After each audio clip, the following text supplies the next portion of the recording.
This video is about a mixer circuit. You could call it a crossed wire mixer because in this simulation we're using a function generator that has two channels. So we set a frequency on one channel and set a frequency on the other channel and take the outputs and cross the wires. At that point you will get frequencies adding and subtracting, and you'll produce a beat wave. Okay, this is the schematic for this simulation. We see we're using a function generator with two channels. We're setting channel 1 at 1.8 megahertz. We're setting channel 2 at 1.604 megahertz. The outputs go through two resistors for protection. You don't want to just directly cross the wires on the output. You want to protect them so they don't load each other down and blow up your function generator. So we're using 1K resistors, and then the wires cross at this point here. They are connected to an oscilloscope and a spectrum analyzer. As for outputs, we're looking for frequency 1, frequency 2, frequency 1 plus frequency 2, and frequency 1 minus frequency 2. We're also looking for the frequency 1 plus frequency 2 harmonics. And as far as the intermodulation products, there are too many to list, but they don't put the system in absolute chaos. You can actually do calculations as per the frequencies, and you can they will appear.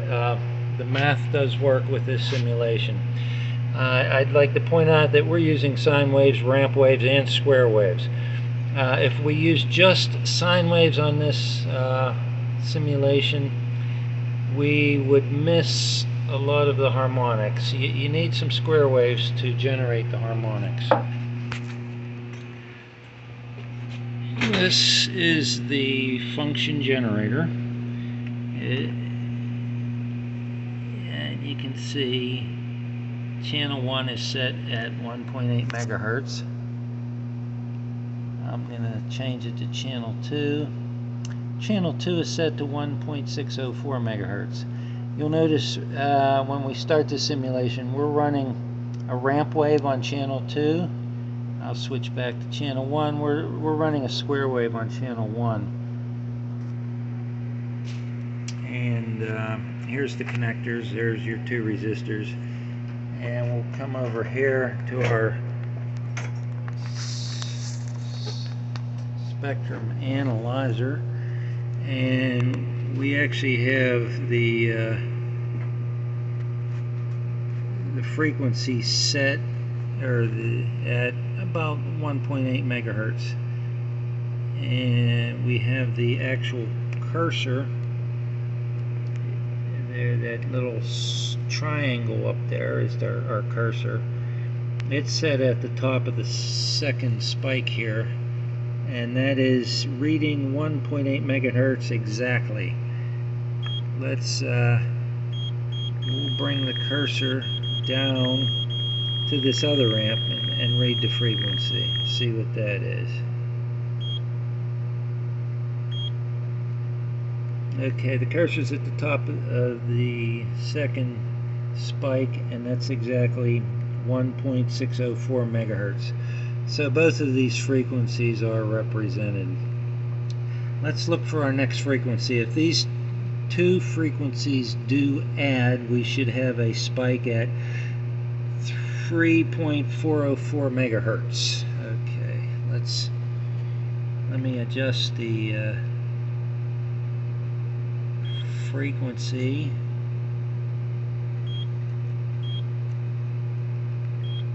Up to 3.4.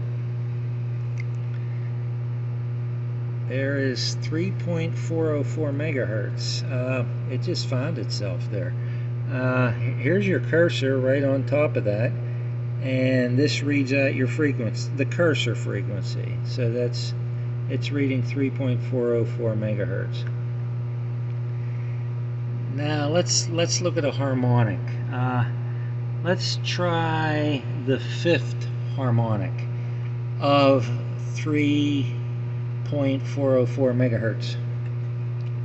So I'm going to hit the frequency button once again and scan our frequency up near the fifth harmonic. That would be somewhere around 17 megahertz.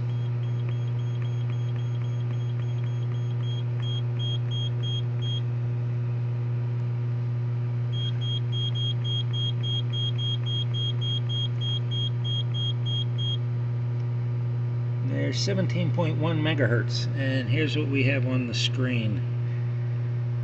Okay, let's see what we can do with this. We're spanning at 500K. So if you read the screen, this is 250K to the middle, and then there's another 250K on the other side of the middle. The cursor's bouncing up and down in the middle at a frequency of 17.104 megahertz. But our fifth harmonic would actually be 17.020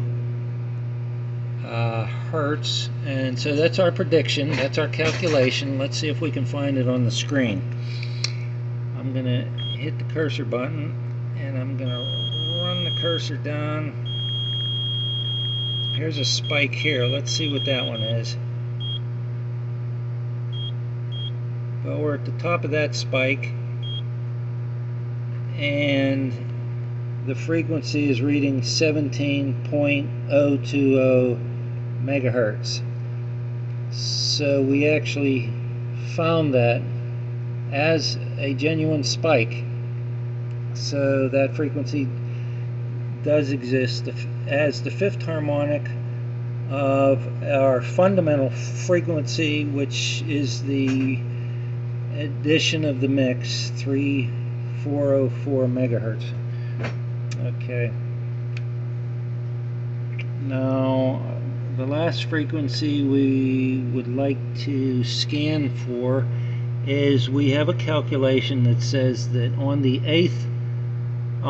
third harmonic of the 3.404 megahertz, it should have sidebands, and the eighth sideband would be 11.780 megahertz. That's what the calculation says. Let's go looking for it. Let's see. I'm going to look at the frequency box here, and I'm gonna try to get close to 11. Well, 7 and 17. I'll put it on 7, and then scan up to 11.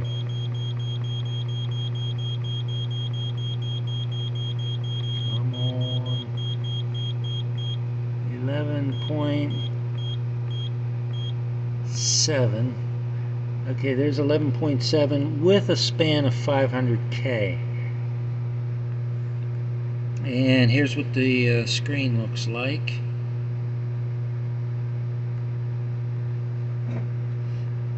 Okay, the cursor actually landed on top of a spike that is reading out at 11.620 megahertz.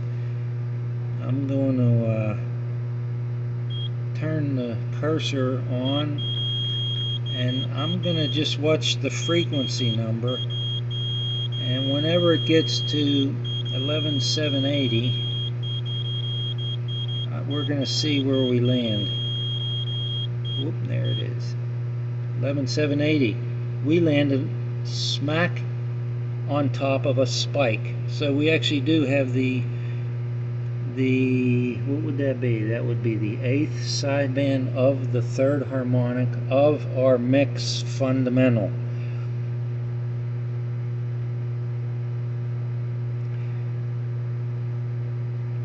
let's try one more thing. Let's take a look at this on the oscilloscope.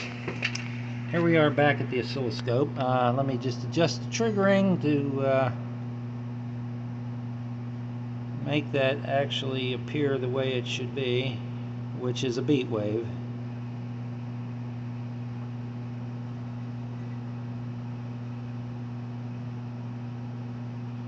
Apparently my triggering is a little iffy. There it is. There's your beat wave. Well, let's just explore this wave a little bit. If we spread it out, it looks like the Scoon, the Scoon carrier. That carrier is ringing all over the place. That is, that was measured at 1.8 megahertz. According to our calculation, our beat should be 196,000 hertz. That would be the minus frequency of our frequency 1 minus frequency 2. Let's go looking for that just to make sure. What we have on the screen here is let's see, let's just count our beats. There it is. No, almost there. Oop.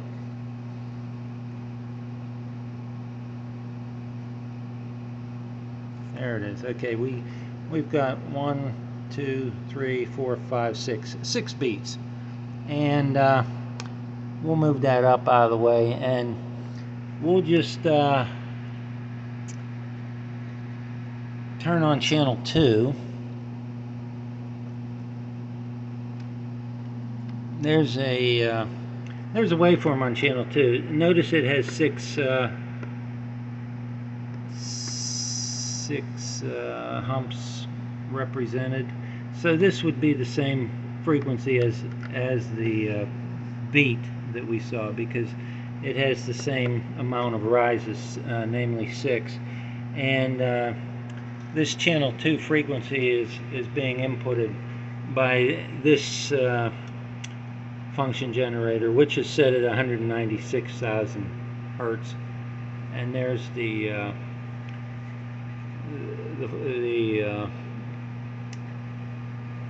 digital counter counting. It's actually counting at 194, but it's close enough. It's just, we're just comparing waves here. We're just saying our 194 that we set on that function generator gives 6 rises, and then if we look back at our beat wave, it has 6 beats, and so that just proves, that's just a very easy way of proving what the frequency is. So our minus frequency is represented, but it's very interesting to look at the wave, and this thing is ringing all over the place. That is the carrier. I'm going to turn one of the channels off, and you can see it, it cleans right up. But when you mix 2 waves together, you get all kinds of ringing, and it does some really awesome patterns too if you use the XY function on the oscilloscope. I'm going to hit that XY button, and look at that. Isn't that pretty? It looks like a spaceship. Yeah, if I can get the I'm going to turn the there it is. Isn't that pretty?